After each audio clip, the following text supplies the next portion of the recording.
The email hit my inbox at 4:47 p.m. on a Tuesday. Michael, please see me first thing tomorrow morning. Patricia Williams, CEO. That's when I knew they were coming for me. I'm Michael Patterson, 52 years old, and I've been writing code since these kids were still figuring out how to tie their shoes.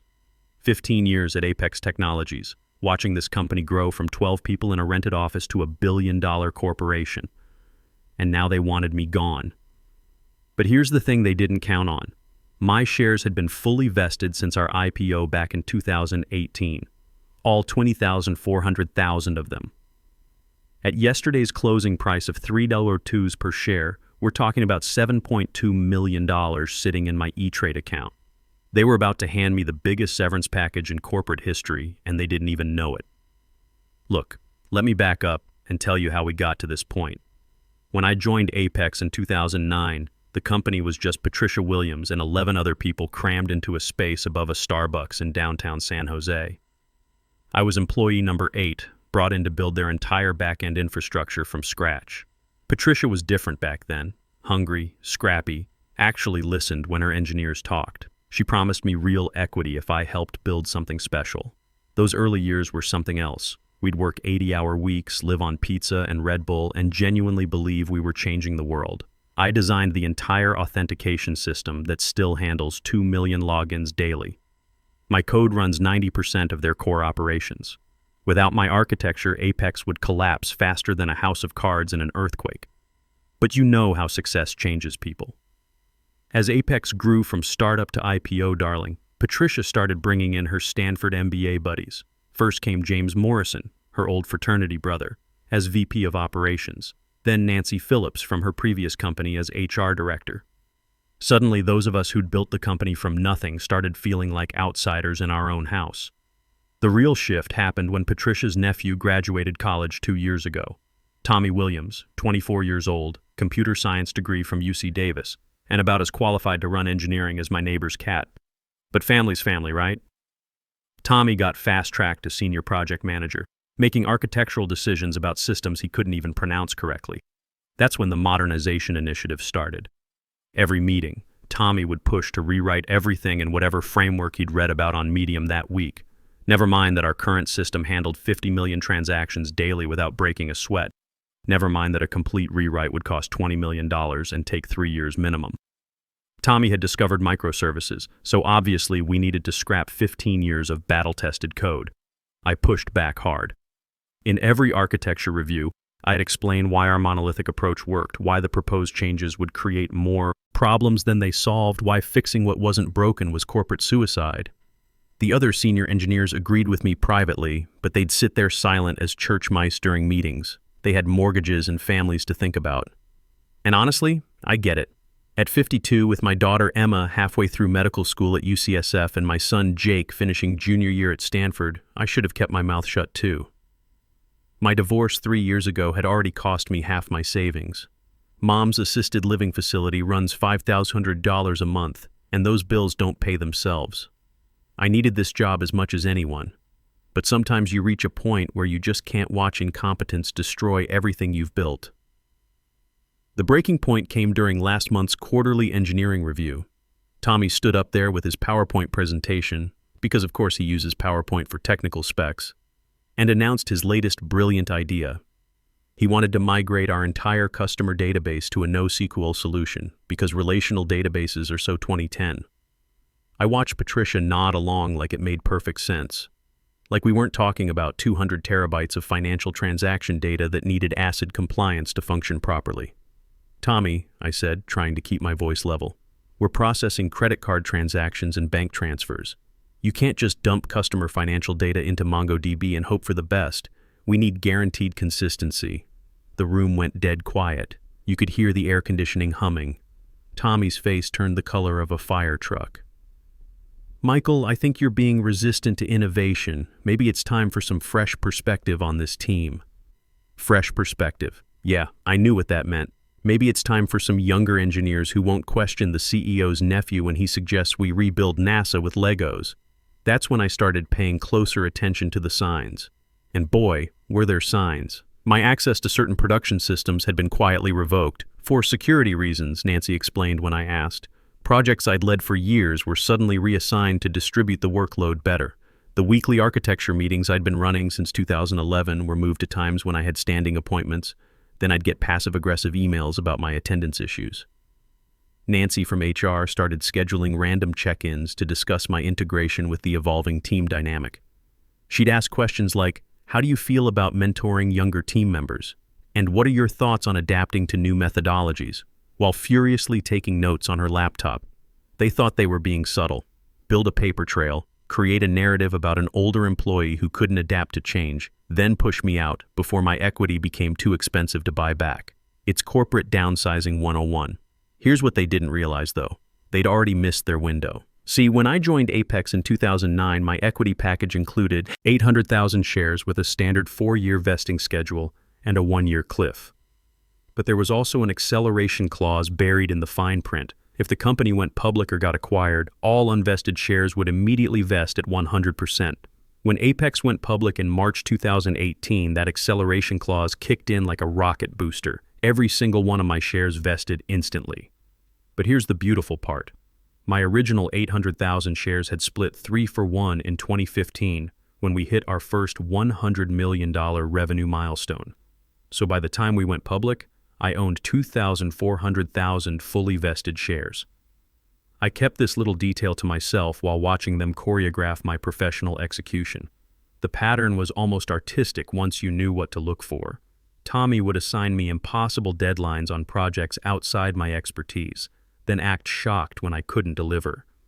Nancy would schedule mandatory team-building exercises during my son's college visits, then document my lack of commitment when I asked to reschedule. Patricia started copying legal on routine emails that had never needed legal review before. They were building their case methodically, professionally. I had to admire the coordination, even if the execution was amateur hour. The final act of this corporate theater started 3 weeks ago during what they called a strategic architecture review.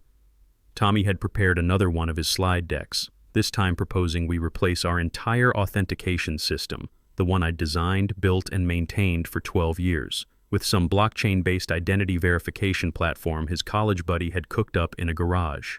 This new system offers distributed ledger authentication, Tommy explained to the room like he was announcing the cure for cancer. It's the future of secure identity management. I almost choked on my coffee. Blockchain for user login? It was like suggesting we use a Formula One race car to deliver pizza. Technically impressive, completely impractical, and guaranteed to cost 10 times more than the perfectly functional solution we already had. "Tommy," I said, keeping my voice as neutral as possible, "our current system handles 2 million authentication requests daily with 99.97% uptime. What specific problem are we trying to solve here?" The room shifted uncomfortably. Sarah Martinez from the database team was staring at her laptop. Mark Rodriguez from DevOps suddenly found his coffee cup fascinating. Even Rebecca Martinez, who usually backed me up in these meetings, was avoiding eye contact. Tommy's jaw tightened. "The problem, Michael, is that you've built a black box that only you understand. What happens to this company when you're not here anymore?" There it was. The threat laid out in plain English, right in front of the entire engineering team. Not if I left, but when I wasn't there anymore. "Then maybe," I replied, "someone should have asked me to document it better instead of trying to replace it with something that doesn't exist yet." Patricia cleared her throat. "I think what Tommy's trying to say is that we need systems that are more accessible to the broader team, more collaborative in their design and maintenance." Collaborative. In corporate speak, that means designed by committee so nobody can be held responsible when it fails. The meeting wrapped up shortly after that exchange. I could see Patricia and Tommy trading meaningful looks across the conference table. Nancy was typing away on her laptop, probably adding this little confrontation to whatever file she was building on me. The trap was set, baited, and I had walked right into it with my eyes wide open. Here's the thing, though. I'd been expecting this moment for months. While they were busy building their case against me, I'd been building my own insurance policy. Remember those random HR check-ins Nancy had been scheduling? Turns out I wasn't the only one getting the special treatment. Over coffee and lunch breaks, I'd been talking to other senior engineers, guys like Pete Valdez, who'd been with the company for 13 years before getting restructured out last fall. Jim Parker, our former network architect, who'd been pushed into early retirement after questioning Tommy's decision to migrate our entire infrastructure to the cloud without a proper disaster recovery plan. The pattern was clear once you knew what to look for. Every engineer over 50 who'd pushed back against the modernization initiatives had found themselves on the wrong side of performance reviews. Every suggestion for caution, every question about cost-benefit analysis, every attempt to preserve institutional knowledge got labeled as resistance to change or failure to embrace innovation. I started keeping detailed notes of every interaction, every meeting, every casual hallway conversation where age came up. When Tommy made jokes about teaching old dogs new tricks during team stand-up. When Patricia mentioned needing digital natives for the mobile app project. When Nancy asked me during one of our check-ins how I felt about keeping up with younger colleagues. But my real ace in the hole came from an unexpected source.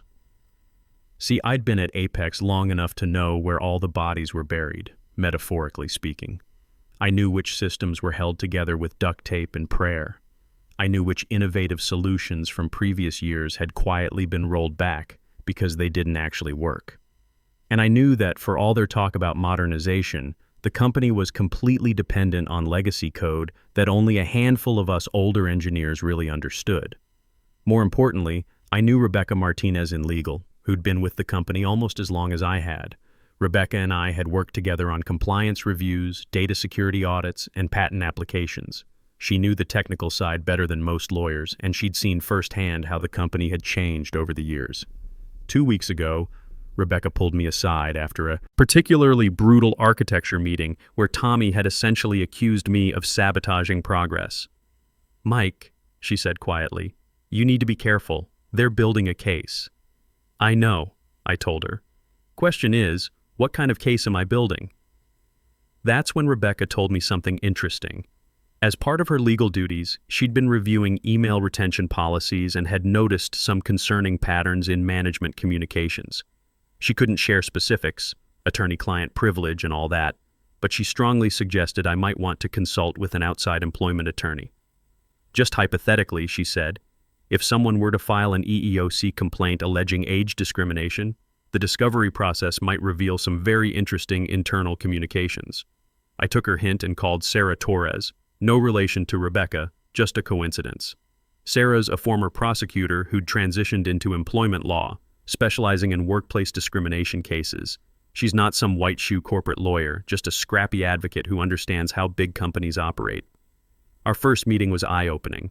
Sarah had handled dozens of age discrimination cases in Silicon Valley, and she knew the playbook these companies used word for word. They'll document every interaction, she explained. They'll create performance metrics that older employees can't possibly meet. They'll hire younger replacements before they fire you, then claim it's about skills and cultural fit, not age. What if I told you they've already started doing all of that? I asked. Sarah's eyes lit up. Then we need to start documenting everything from your side, too. That's when I really started paying attention. Every email got saved. Every meeting got summarized. Every casual comment about age or experience got noted with date, time, and witnesses present. But the real smoking gun came last week during what would turn out to be my final team meeting. We were discussing the Q3 roadmap when Tommy brought up staffing changes. "We're going to need some fresh blood on the infrastructure team," he announced. "I'm thinking we bring in some recent graduates, people who understand modern development practices." "What about the institutional knowledge we'd lose?" asked Sarah Martinez, brave enough to speak up this time. "That's exactly the problem," Tommy replied. "We've got too much institutional knowledge. People get stuck in old ways of thinking, old ways of doing things. Sometimes you need to clear out the deadwood to make room for new growth." Deadwood. He actually said deadwood in a room full of engineers while looking directly at me. That night, I called Sarah Torres and told her it was time to get serious about this case. "Are you sure you want to go down this road?" she asked. "Employment litigation is expensive, time-consuming, and there's no guarantee we'll win." "Sarah," I said, "I've got 2.4 million reasons to be confident about this fight." That brings us back to yesterday's email and this morning's termination meeting. I walked into Patricia's corner office at 9 a.m. sharp, dressed in my best suit like I was going to a funeral. Which, in a way, I was. The funeral of my 15-year career at Apex. Patricia was there with Nancy from HR, and some guy in an expensive Italian suit I'd never seen before. The corporate execution squad, all assembled and ready for business. "Michael," Patricia began, her voice taking on that fake, sympathetic tone managers use when they're about to screw you over. "We need to discuss some concerns about your recent performance and attitude." I sat down and listened to the greatest hits from the corporate bullshit playlist.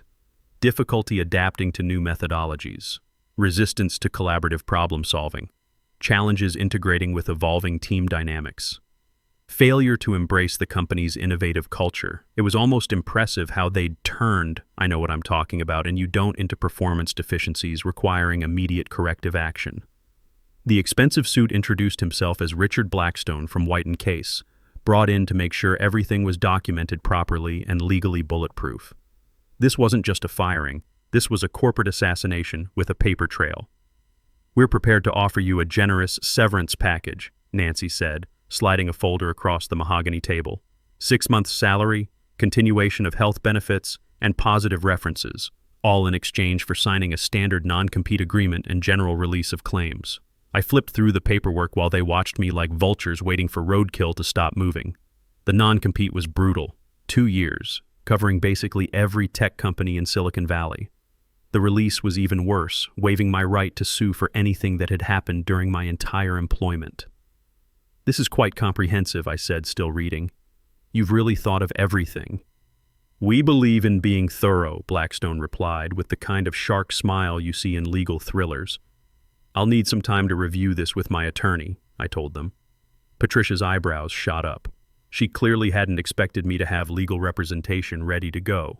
"Of course, but we'll need an answer by close of business today. Your access has been suspended pending your decision." "Suspended?" I asked. I thought this was a discussion about performance improvement. "It's a precautionary measure," Nancy explained. "Standard protocol for transitioning responsibilities. They walked me out like I was some kind of security risk. 15 years of loyalty, of building their entire technical foundation, and they escorted me to the parking garage like a common criminal. The security guard, Tony, who I'd chatted with almost every morning for a decade, couldn't even look me in the eye. But here's what they didn't know. While they were executing their carefully planned corporate hit job, I'd been setting up my own surprise party. I called Sarah Torres from my car in the parking garage, engine running, watching Apex employees stream into the building for another day of innovation and collaboration. "It's done," I told her. "They just fired me. 6 months severance, 2-year non-compete, full release of claims." "How do you feel about their offer?" Sarah asked. "Like they just handed me the keys to their kingdom," I said. "When do we file?" "Give me 2 hours to prepare the paperwork. We're going to hit them with everything. EOC complaint, age discrimination, wrongful termination, and a few other surprises they won't see coming." While I waited for Sarah to work her magic, I drove over to my mom's assisted living facility in Palo Alto. She's 78 now, still sharp as a tack, but needs help with daily activities after her stroke 2 years ago. The monthly bill there could finance a small country, but seeing her face light up when I walk in makes every penny worth it. "Michael," she said when I found her in the activity room working on a crossword puzzle. "What are you doing here in the middle of the day? Don't you have computers to fix?" "Actually, Mom, I just got fired." She put down her pencil and looked at me with those penetrating eyes that used to see right through my teenage lies. "Good for you," she said. "It's about time you left that place." "What do you mean?" "Honey, you've been complaining about those people for 2 years. Every time you visit, it's Tommy this and Patricia that, and they don't understand how anything works. Life's too short to work for idiots. My mom, the management consultant, who knew? Besides," she continued, "didn't you tell me you had all that stock money sitting around? What are you worried about?" She was right, of course. The $7.2 million in my investment account meant I never had to work again if I didn't want to. But this wasn't about money anymore. This was about principle. At 2:30 p.m., while Patricia and her team were probably celebrating their clean execution over expensive sushi, Sarah Torres filed our response. Not just a rejection of their severance offer, but a formal complaint with the Equal Employment Opportunity Commission alleging systematic age discrimination. Sarah had been busy during those 2 hours. She'd interviewed Pete Valdez and Jim Parker, the other engineers who'd been pushed out.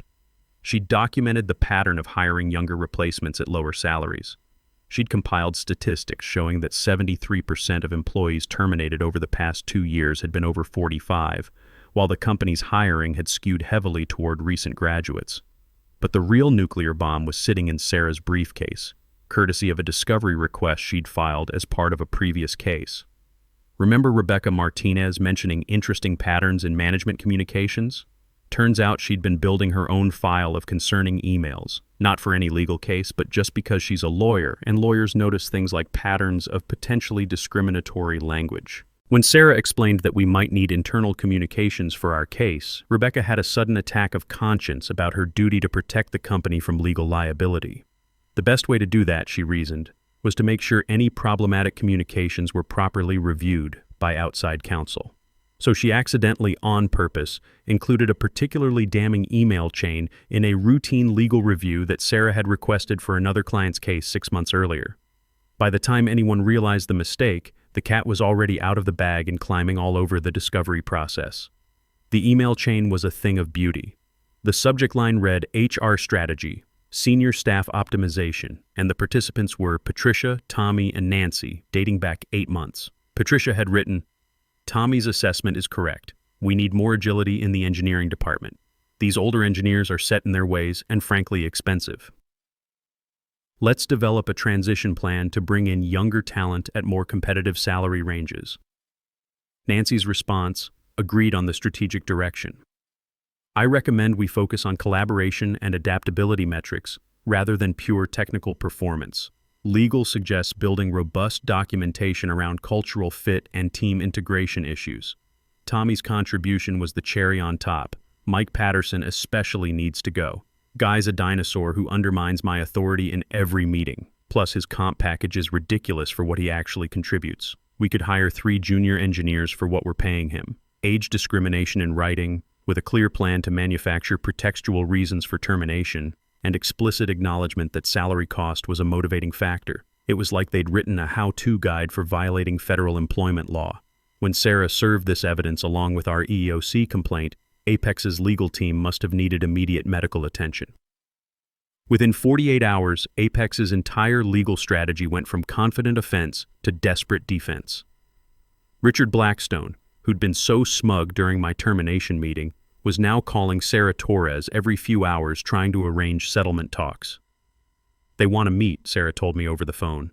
"Apparently there's been some miscommunication about your departure, and they'd like to clarify the situation before things get blown out of proportion."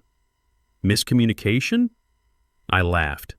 Is that what we're calling age discrimination now? The first settlement meeting was at White & Case's downtown office, all glass and marble and intimidation. They had 4 lawyers around the table, Blackstone plus 3 associates who looked like they'd graduated law school last week. Sarah and I sat across from them like David and Goliath.